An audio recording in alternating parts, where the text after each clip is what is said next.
Good morning, everyone. Welcome to the Manu Law classes in the session of daily news analysis. Today is 11th of March 2024.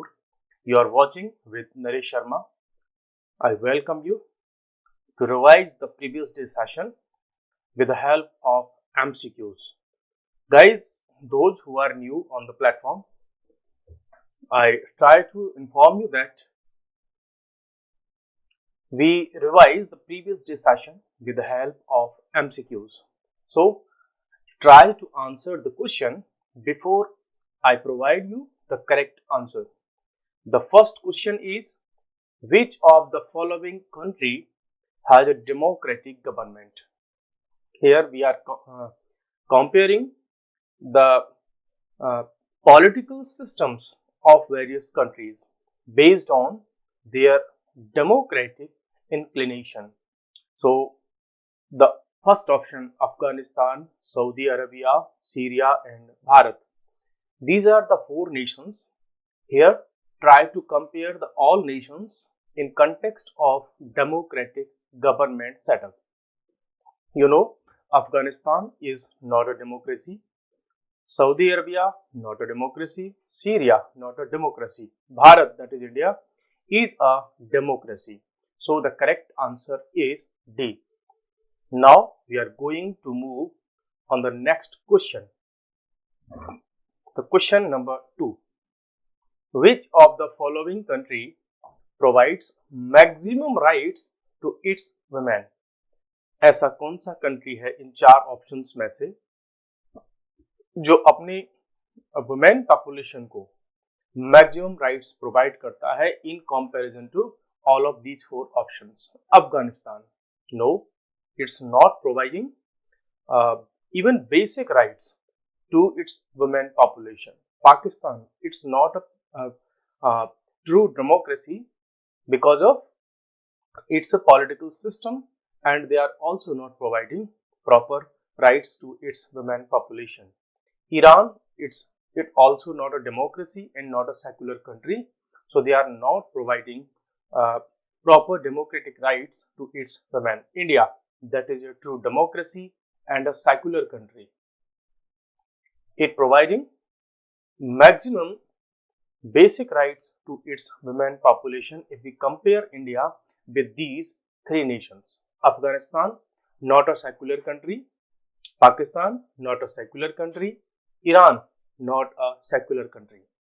अगर आपको इस तरह का कोई question मिलता है और उसमें से पूछता है कि इसमें से कौन सा कंट्री सेक्युलर डेमोक्रेटिक मॉडल पे वर्क करता है, तो आप यहाँ पाएंगे कि ये तीनों ही नेशन डेमोक्रेटिक भी नहीं है, साथ ही सेक्युलर भी नहीं है. Next question is question number 3. Afghanistan ruling Taliban had placed severe restrictions against women like exclusion from public life, secondary education, access to parks, sports, gyms, fairs etcetera. जो तालिबान रूल अफगानिस्तान है, वहां पर महिलाओं को पब्लिक लाइफ में जाने की कोई राइट नहीं है. सेकेंडरी एजुकेशन वो नहीं ले सकती, पार्क्स में नहीं जा सकती, स्पोर्ट्स नहीं खेल सकती, जिम्स में नहीं जा सकती. तो ये किस लॉ के बेसिस पर उन्होंने ऐसे रूल्स बनाए हैं? क्या ऐसा कोई कॉन्स्टिट्यूशनल लॉ है? नहीं. जहां कॉन्स्टिट्यूशनल लॉ होते हैं और वो भी सेक्युलर, तो वहां पर इस तरीके का जेंडर डिस्क्रिमिनेशन आपको देखने को नहीं मिलता. डेमोक्रेटिक लॉ, क्या ऐसा कोई डेमोक्रेटिक लॉ के बेसिस पर हो रहा है वहां पे? No, none of the above. नहीं. यहाँ पर ये जो जितना भी ये जो रेस्ट्रिक्शंस हैं उसके लिए वो वहां पर इंप्लीमेंट करते हैं अपना शरीयत लॉ. शरीयत law means that is the law based on the शरीयत. शरीयत means Islamic law. So the correct answer is a. Question number 4. The United Nations labels age gender apartheid. अभी एक कंट्री के वहां के सिस्टम को यूनाइटेड नेशंस ने blame किया है या उन पर एलिगेशन लगाए हैं कि ये जेंडर अपार्थाइड कर रहा है. Do you know what is apartheid?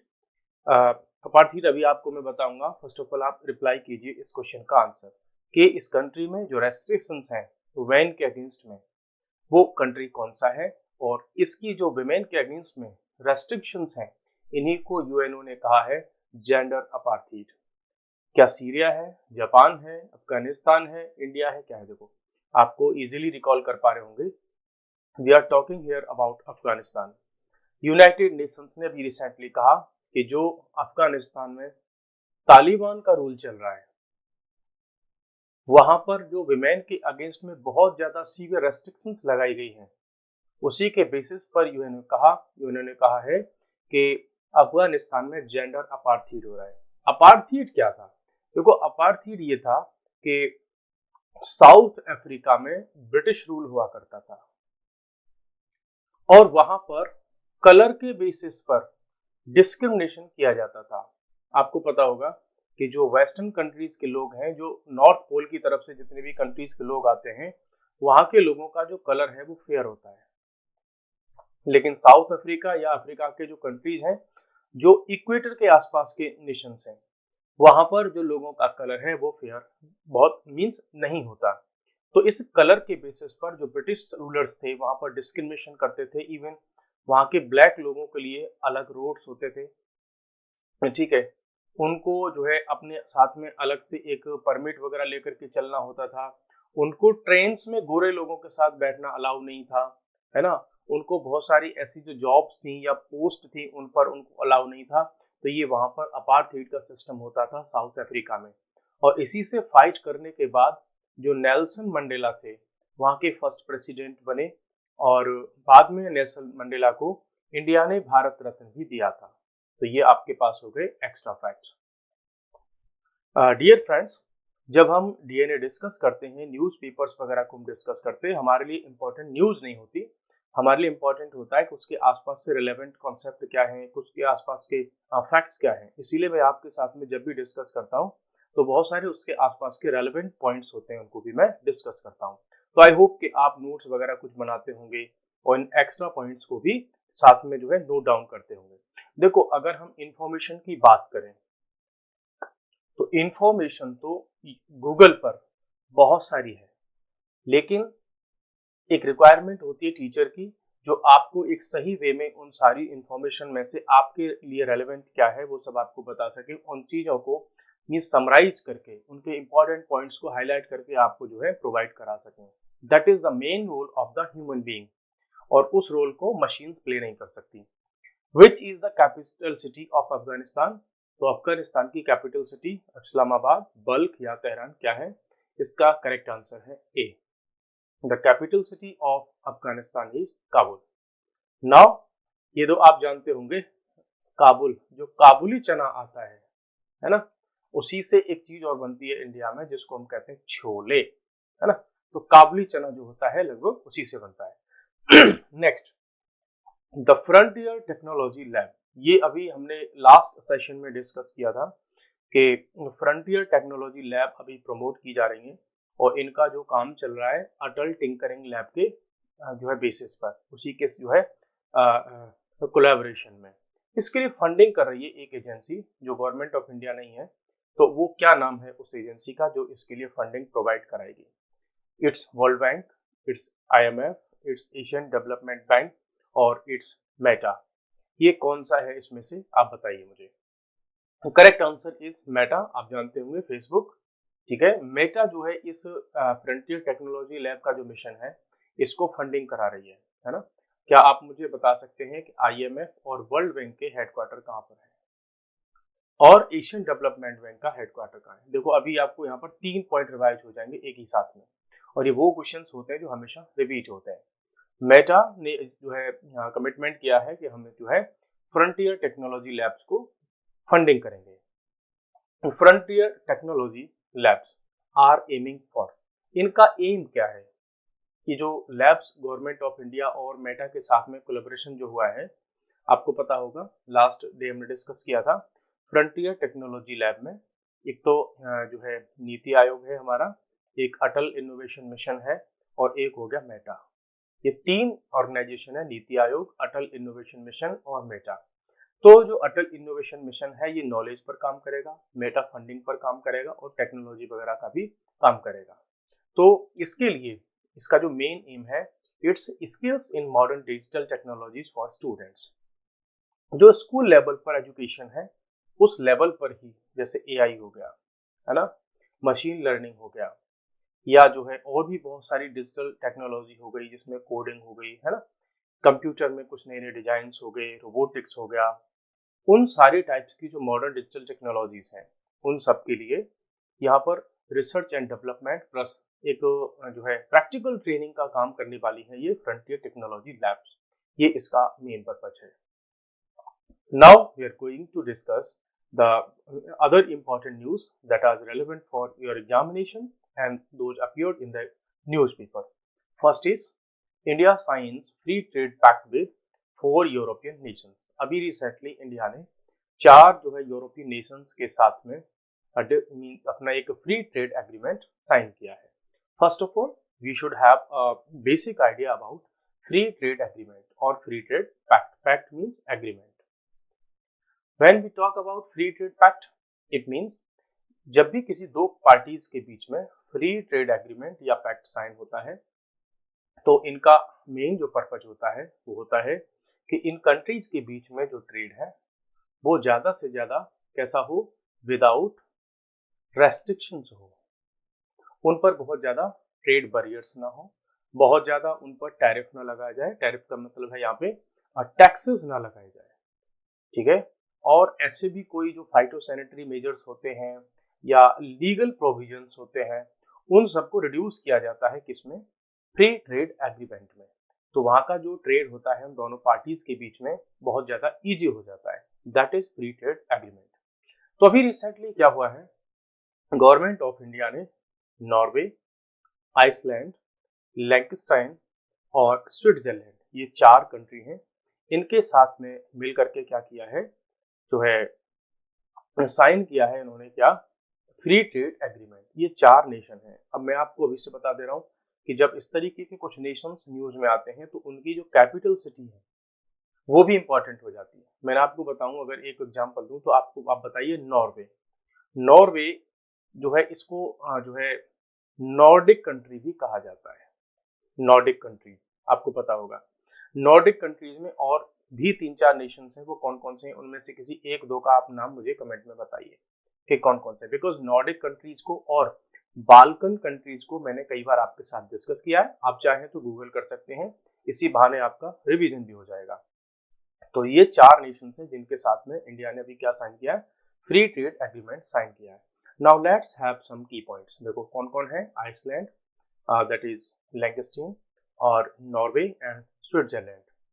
तो ऑब्जेक्टिव क्या है इसमें कि इंडिया में यहाँ से 100 बिलियन का इन्वेस्टमेंट आएगा और उससे होगा क्या कि आने वाले 15 ईयर्स में 1 मिलियन जॉब्स भी यहाँ पर जनरेट होने वाली है।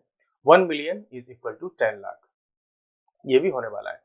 The trade and economic partnership agreement जो है represent the second comprehensive FTA. ये हमारा सेकंड एफटीए है, बिकॉज इंडिया ने रिसेंटली अपना फर्स्ट कहाँ पर साइन किया था, यूनाइटेड अरब एमिरेट्स के साथ में साइन हम ऑलरेडी कर चुके हैं। तो ये हमारा सेकंड एफटीए है, फ्री ट्रेड एग्रीमेंट है। और दिस अकॉर्ड, ये जो एग्रीमेंट है, अकॉर्ड मींस एग्रीमेंट, ये जो अकॉर्ड है ये देता है हमको कि सब्सटेंशियल टैरिफ रिडक्शंस होंगे, इसमें एनहांस्ड मार्केट एक्सेस होगा, स्ट्रीमलाइंड कस्टम्स प्रोसीजर्स होंगे। अभी जो मैंने आपको ऊपर डिस्कस किया कि जो रूल्स हैं, जो रेगुलेशंस हैं, जो लॉ हैं और जो टैक्स वगैरह हैं, उन सब में क्या किया जाएगा, रिडक्शन किया जाएगा, so that the free trade can be promoted between all the countries. तो ये इसका मेन पर्पज होता है। अब हम जान लेते हैं कि ये जो 4 कंट्रीज हैं जो अभी हमने ऊपर आपके साथ में डिस्कस किए थे, नॉर्वे, आइसलैंड और लिechtenstein और स्विट्जरलैंड, ये 4 कंट्रीज जो हैं, इन 4 कंट्रीज को कहा जाता है यूरोपियन फ्री ट्रेड एसोसिएशन। तो आप जान लीजिए यूरोपियन फ्री ट्रेड एसोसिएशन के जो मेंबर हैं वो कितने हैं, 4 मेंबर्स हैं। There are 4 members. और one more important point you should keep in your mind is that these 4 countries or this organization, that is European Free Trade Agreement, is different from the European Union। जो EU है वो एक अलग concept है और European free trade association एक अलग है। इसमें केवल ये 4 नेशंस आते हैं। ऐसा पहली बार हो रहा है इस ट्रेड पैक्ट में कि फर्स्ट टाइम क्या क्या इस ये जो अभी इंडिया और ये 4 नेशंस जो हैं यूरोपियन फ्री ट्रेड एसोसिएशन, इनके साथ में जो पैक्ट साइन हुआ है उसमें पहली बार ऐसा हो रहा है वर्ल्ड में कि उसमें ह्यूमन राइट्स और सस्टेनेबल डेवलपमेंट को भी क्या किया जाएगा, उसके लिए भी कमिटमेंट किए गए हैं अलग से। ठीक है, कि जो ट्रेड होगा उसमें ध्यान रखा जाएगा ह्यूमन राइट्स का और सस्टेनेबल डेवलपमेंट का। मींस जो भी ट्रेड होगा उसमें ह्यूमन राइट्स का एंगल हमेशा रहेगा और सस्टेनेबल डेवलपमेंट का एंगल भी हमेशा उसमें रहेगा। कैसे रहेगा? तो कि ह्यूमन राइट्स का एंगल ऐसे रहेगा कि सपोज करो फ्री ट्रेड हो रहा है, तो ऐसा तो नहीं कि उसमें कहीं ह्यूमन राइट्स का वायलेशन हो रहा है, ह्यूमंस के साथ में कहीं कोई एक्सप्लॉयटेशन हो रहा है। When we talk about the sustainable development, then in under this free trade agreement, sustainable development means ऐसे प्रोडक्ट को प्रमोट किया जाएगा जो प्रोडक्ट एनवायरमेंट के लिए हार्मफुल नहीं है। सपोज ऐसा कोई प्रोडक्ट जो विदाउट CO2 के एमिशन से बना हो, ऐसा कोई प्रोडक्ट जो ग्रीन जो है सोर्सेज से बना हो, उसको बनाने में सपोज करो सोलर एनर्जी का यूज हुआ हो, ठीक है, तो ऐसे प्रोडक्ट्स को यहाँ पर प्रमोट किया जाएगा। That agreement will take effect after the ratification by the EFTA states. अब ये जो कंट्रीज हैं उनकी पार्लियामेंट बाद में इन सबको जो है अपनी परमिशन दे देंगी अपनी अपनी पार्लियामेंट के थ्रू, तो उसके बाद फिर क्या हो जाएगा ये, और उम्मीद है कि इस ईयर के एंड तक आते आते 2024 के एंड तक आते आते ये प्रैक्टिकली जो है सॉल्व हो जाएगा। मींस ये एनफोर्स में आ जाएगा, फोर्स में आ जाएगा, फैक्ट में आ जाएगा। Now we have to also know that what is the European free trade association. ये जो 4 कंट्रीज की एसोसिएशन है ये भी इंपॉर्टेंट बन जाती है। तो क्या है? It is an intergovernmental organisation है। इसको 1960 में बनाया गया था स्टॉकहोम कन्वेंशन के थ्रू। ठीक है, जब ये सारे कंट्रीज वहां पर इनकी मीटिंग हुई थी 1960 में स्टॉकहोम में। आप बता सकते हैं क्या मुझे, Stockholm is a city in which of the country? किस कंट्री की एक सिटी है स्टॉकहोम? आप बताइए मुझे कमेंट बॉक्स में। ऑब्जेक्टिव क्या है इसका? promotes free trade and economic integration between its members within the Europe and globally। ये जो यूरोपियन फ्री ट्रेड एसोसिएशन है ये क्या चाहते हैं कि जो ट्रेड हो वो फ्री हो, इकोनॉमिक इंटीग्रेशन हो, सारे कंट्रीज आपस में कनेक्टेड रहें इकोनॉमिकली, और जो पूरा वर्ल्ड है वो भी आपस में क्या हो, कनेक्टेड हो। मेंबर कंट्रीज कौन कौन से हैं? आइसलैंड, लिechtenstein, नॉर्वे और Switzerland. The members of this organisation are all open. ये खास बात है कि ये सारे के सारे कैसे ओपन इकोनॉमीज हैं। इनमें कॉम्पिटिटिव इकोनॉमीज का जो है एनवायरनमेंट है, और ये धीरे धीरे क्या करते हैं, progressive liberalisation of trade in multinational arena. ये जो एसोसिएशन है ये पूरे वर्ल्ड में ट्रेड जो है उसको प्रोग्रेसिवली क्या करना चाहते हैं, लिबरलाइज करना चाहते हैं। मींस कम से कम लीगल रेस्ट्रिक्शंस हो, ऐसा इस ट्रेड वो बनाना चाहते हैं all over the world. In contrast to European Union, it is not a customs union।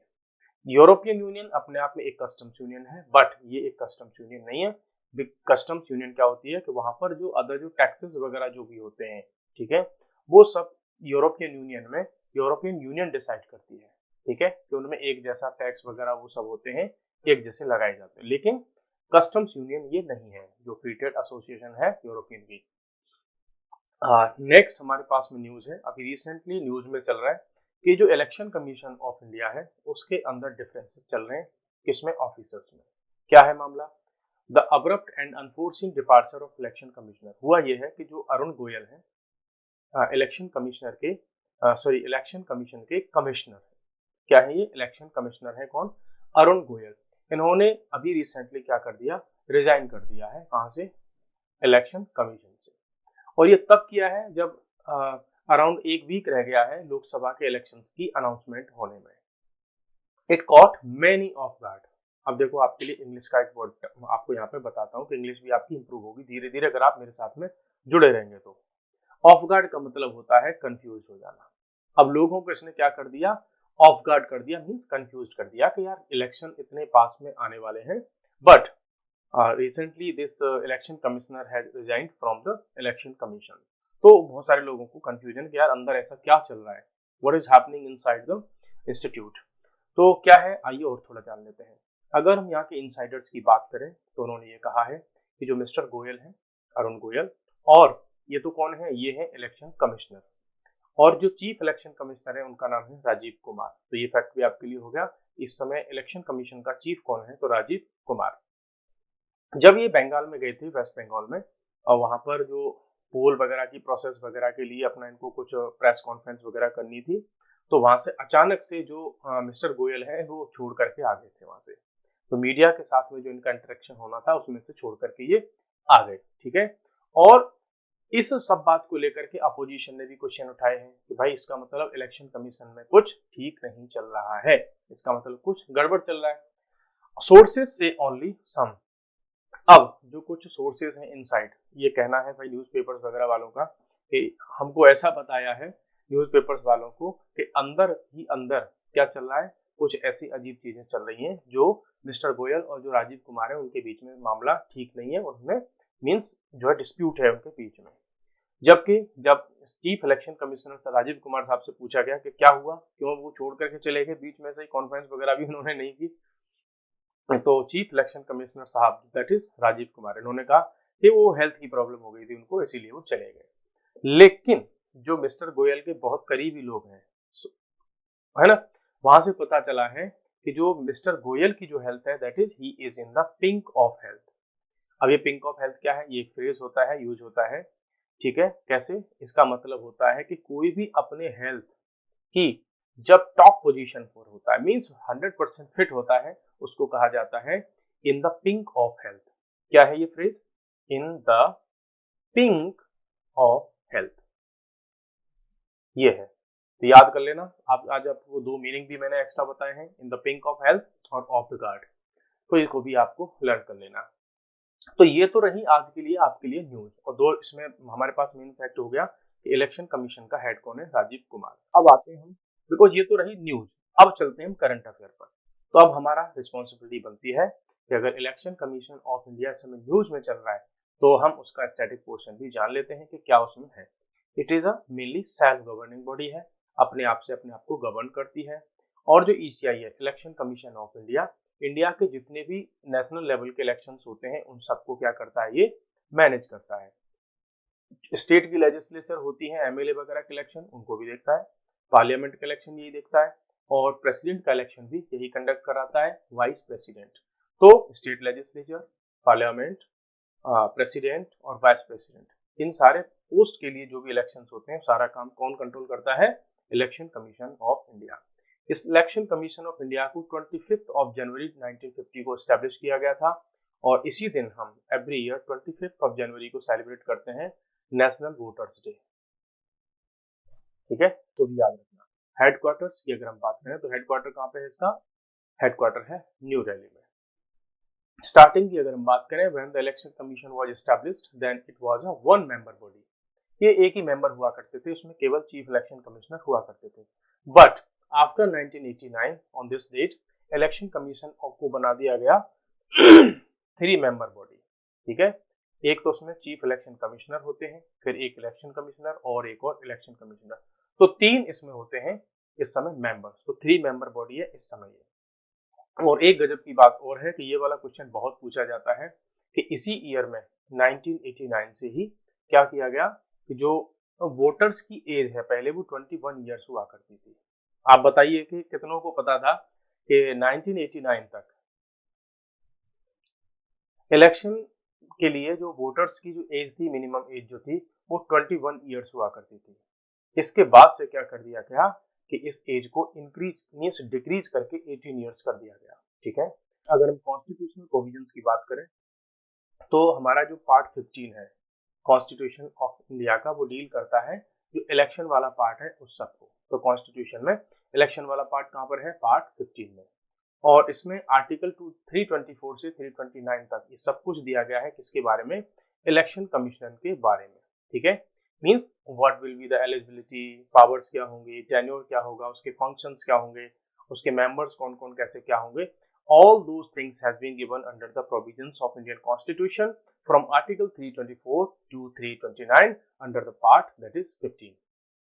तो ये देखो इलेक्शन कमीशन के रिगार्डिंग में बेसिक पॉइंट्स आपके यहाँ पे क्लियर हो गए। नेक्स्ट हम अभी एक अनाउंस हुआ है that is the name picture architecture prize, ठीक है। पिक्चर आर्किटेक्चर प्राइज, इसको अभी अनाउंस किया गया है। ये है ऐसा कुछ अवार्ड इसमें मिलता है, जान लेते हैं इसको क्यों हम डिस्कस कर रहे हैं। देखो जैसे नोबेल प्राइज वर्ल्ड में सबसे ज्यादा पॉपुलैरिटी रखता है, वैसे ही तो अभी रिसेंटली ये जो पिक्चर अवार्ड है इसमें किस फील्ड में मिलता है? आर्किटेक्चर में मिलता है। ठीक है, किसको मिला है अभी? ये रेकिन यामामोटो को मिला है। ये कहाँ के हैं? जापान के हैं। क्या है? आर्किटेक्चर है। तो पहला पॉइंट क्लियर हुआ। ये पिक्चर जो आर्किटेक्चर अवार्ड है किसमें मिलता है? वो आर्किटेक्चर में मिलता है। इस बार किसको मिला है? तो ये जो रेकिन यामामोटो को मिला है। कहाँ के हैं ये व्यक्ति? ये जापान के हैं। क्या है? ये आर्किटेक्चर है। Now let's have some key points about this prize. Key points about this prize are कि it is the highest international accolade for architects. तो जो भी दुनिया में आर्किटेक्ट्स हैं वो हर एक आर्किटेक्ट चाहता है कि उनको एक दिन ये वाला प्राइज मिल जाए। तो मीन्स जैसे लोग म्यूजिक इंडस्ट्री में है ना कहते हैं ना कि भाई ग्रैमी वाला अवार्ड चाहिए हमको। आपने हनी सिंह का भी सॉन्ग सुना होगा, मेरे लिए दुआ करो मैं ग्रैमी ले आऊंगा, है ना। तो ग्रैमी अवार्ड जो है जैसे म्यूजिक में पॉपुलर है वैसे ही आर्किटेक्चर्स की दुनिया में पॉपुलर है। दैट इज क्या? ये जो प्रिकर अवार्ड स्टैब्लिश्ड कब हुआ? ये 1979 में हुआ। जे.ए. पिक्चर ये व्यक्ति हुआ करते थे, इनकी याद में इसको जो फाउंड किया गया। अभी जो इनकी फैमिली है, ठीक है, और उन्हीं के नाम पर एक फाउंडेशन भी है, हयात फाउंडेशन। ये जो है इसको क्या करते हैं? फंड करते हैं, इस पूरे प्राइज को मेंटेन करते हैं। कहाँ के? जापान से। ठीक है, जापान एंड द पिक्चर क्या है ये? अगर हम जापान की बात करें तो वर्ल्ड में अभी तक सबसे ज्यादा जो आर्किटेक्ट्स के अवार्ड हैं वो जापान के लोगों को ही मिले हैं। मीन्स जापान के लोग बहुत अच्छे आर्किटेक्ट होते हैं, बिकॉज जापान में आता है बहुत ज्यादा अर्थक्वेक। तो जापान में लोगों ने ऐसे ऐसे हाउसेस, बिल्डिंग्स कंस्ट्रक्ट की हैं कि वो बहुत बड़े बड़े जो बहुत ज्यादा इंटेंसिटी के अर्थक्वेक भी होते हैं उनको भी वो टॉलरेट कर जाते हैं, है ना। ऐसी बहुत सारी चीजें आपने देखी होंगी। जापान से जब भी आप देखते हैं तो टेक्नोलॉजी में बहुत अच्छा खासा दिखता है। कभी वो ऐसी स्टिक बना देते हैं जिसको साथ में लेकर चलते हैं और वो चेयर में कन्वर्ट हो जाती है, तो उस पर बैठ जाते हैं लोग, है ना, साथ में लेकर के चल रहे हैं। आपने देखा होगा कि यूट्यूब पर वीडियो वगैरह आते रहते हैं कि जापान में हाउस कैसा, कि वहीं उसमें एक बेड है, बेड पर ही उसको टेबल में कन्वर्ट कर लो, उसको सोफा में कन्वर्ट कर लो, है ना, उसी को। तो उस तरीके के उन्होंने ये सब डिजाइन किए हुए हैं। इंडिया से अगर हम किसी की बात करें तो इंडिया से एक ही व्यक्ति है, इनका नाम है बालकृष्ण दोषी। इनको 2018 में ये अवार्ड मिला था। इंडिया में अभी तक केवल एक पर्सन ऐसे हैं जिन्होंने ये वाला अवार्ड जो है विन किया था, दैट इज इन 2018। कौन है? बालकृष्ण दोषी। तो ये बड़ी बात है भाई, इंडिया भी एक व्यक्ति अभी ऐसे हैं जो इस अवार्ड को विन कर सके। Now right to repair portal. Right to repair portal ये भी न्यूज में है। इसको जानने से पहले मैं आपको समझा देता हूँ क्या सर्कुलर इकोनॉमी क्या है। ठीक है, फिर हम आएंगे इस पर राइट टू रिपेयर पोर्टल पर। सर्कुलर इकोनॉमी कहती है कि मेक, फिर उसका यूज करो और फिर उसको रिसाइकिल करो और फिर उसको यूज कर लो। मीन्स यहाँ हम बचना चाहते हैं किससे? वेस्ट से। और इंडिया से ज्यादा सर्कुलर इकोनॉमी को कौन समझता होगा, है ना। और लीनियर इकोनॉमी क्या कहती है? टेक, मेक और डिस्पोज कर दो उसको, है ना। लीनियर इकोनॉमी समझ लो एक लाइन में चल रही है, वो एंड पर आकर के उसको डिस्पोज कर दो। सर्कुलर इकोनॉमी ये कह रही है, जैसे मैं आपको बताऊं, सपोज करो जैसे हो गया फील्ड, है ना, वहां पर किसान ने जो है व्हीट का जो है प्रोडक्शन किया। अब व्हीट का में बहुत सारी चीजें निकलती हैं, उनको मीन्स फूड में यूज कर लिया, और व्हीट का जो हस्क था उसको एनिमल्स के लिए दे दिया। एनिमल्स से जो वेस्ट निकला उसको क्या किया? उसको यूज कर लिया हमने एज अ जो है फर्टिलाइजर या एज अ मैन्योर यूज कर लिया। वो मैन्योर को लेकर के फिर से कहाँ डाल दिया? फिर से उसको फील्ड में डाल दिया, और उससे वो क्या हो गया? उस फील्ड की जो मीन्स कैपेसिटी है, उसमें न्यूट्रिएंट्स है, वो फिर से बढ़ गए और उससे अच्छा प्रोडक्शन हो गया। तो सब कुछ हमने वहीं के वहीं जो जितना भी वेस्ट था वो सबको यूज कर लिया। ठीक है, जबकि लीनियर इकोनॉमी क्या कह रही है? एक चीज को एंड पर आकर के डिस्पोज करती है। जैसे मैं आपसे कहूँ कि आपने एक वाटर बोतल ली, है ना, वाटर बॉटल लिया आपने। अब इस वाटर बोतल से आप क्या करेंगे? वाटर बोतल से आप ये करेंगे कि इस वाटर बोतल को आपने पानी को कंज्यूम कर लिया, ठीक है, और मीन्स किसी समय इस वाटर की बोतल को आपने परचेज किया या कहीं पर ये बनाई गई थी, बाद में आने आकर के उसको आपने फेंक दिया, ठीक है, डिस्पोज कर दिया। एक ये हो गया कि इस वाटर बोतल को अगेन फिर से यूज कर लिया जाए, तो ये मार्केट में जो सोसाइटी में वेस्ट इकट्ठा हो रहा है वो बंद हो जाए। ठीक है, तो इन सब चीजों को ध्यान में रखते हुए सर्कुलर इकोनॉमी को प्रमोट करने के लिए गवर्नमेंट लेकर के आई है राइट टू रिपेयर पोर्टल। क्या है ये राइट टू रिपेयर पोर्टल? आइए जान लेते हैं। मिनिस्ट्री ऑफ कंज्यूमर अफेयर्स जो है उन्होंने लॉन्च किया है क्या? ये जो है क्या नाम है? Right to repair portal. कौन सी मिनिस्ट्री है? Ministry of consumer affairs. ठीक है, क्या करेगा ये कंज्यूमर्स को प्रोवाइड कराएगा रिपेयर के रिगार्डिंग में इंफॉर्मेशन। सपोज करो आपके पास में कोई मोबाइल सेट है, उस मोबाइल को आपका मीन्स उसमें कोई दिक्कत हो गई, तो एक तो ऑप्शन ये हो गया कि उसको क्या कर दो, वेस्ट कर दो, कबाड़े में बेच दो और नया ले लो। ये पोर्टल ये कह रहा है, इसके थ्रू गवर्नमेंट ये चाह रही है नहीं भाई आप अपने मोबाइल को रिपेयर करवा लो, उस रिपेयर करवाने में आपकी हेल्प हम करेंगे। कैसे? ये क्या करेगा ये portal, it brings together information from different sectors. बहुत सारे टाइप के जो प्रोडक्ट्स होंगे उन सबकी रिपेयर से जो रिलेटेड इंफॉर्मेशन है सबको एक जगह ये लेकर के आएंगे, चाहे वो मोबाइल हो, इलेक्ट्रॉनिक्स हो, कंज्यूमर के ड्यूरेबल्स हो, या आपके ऑटोमोबाइल्स हो, फार्मिंग से रिलेटेड इक्विपमेंट्स हो, टेक्नोलॉजी में और भी जैसे भी प्रोडक्ट्स हो, उन सबके रिगार्डिंग में ये इंफॉर्मेशन हमको प्रोवाइड कराएगा। It provides consumers with access to product manuals. उस कंज्यूमर मीन्स उस प्रोडक्ट का क्या जो है मैनुअल क्या है उसका, उससे रिलेटेड रिपेयर वीडियोस भी उस पर प्रोवाइड किए जाएंगे, उसका क्या प्राइस था, उसको मीन्स जो रिपेयर करने में कितना खर्चा आएगा, उसकी वारंटी कब खत्म हो गई, कितनी उसमें अभी है, क्या टाइम है, कंपनी में आप जा सकते हैं नहीं जा सकते हैं।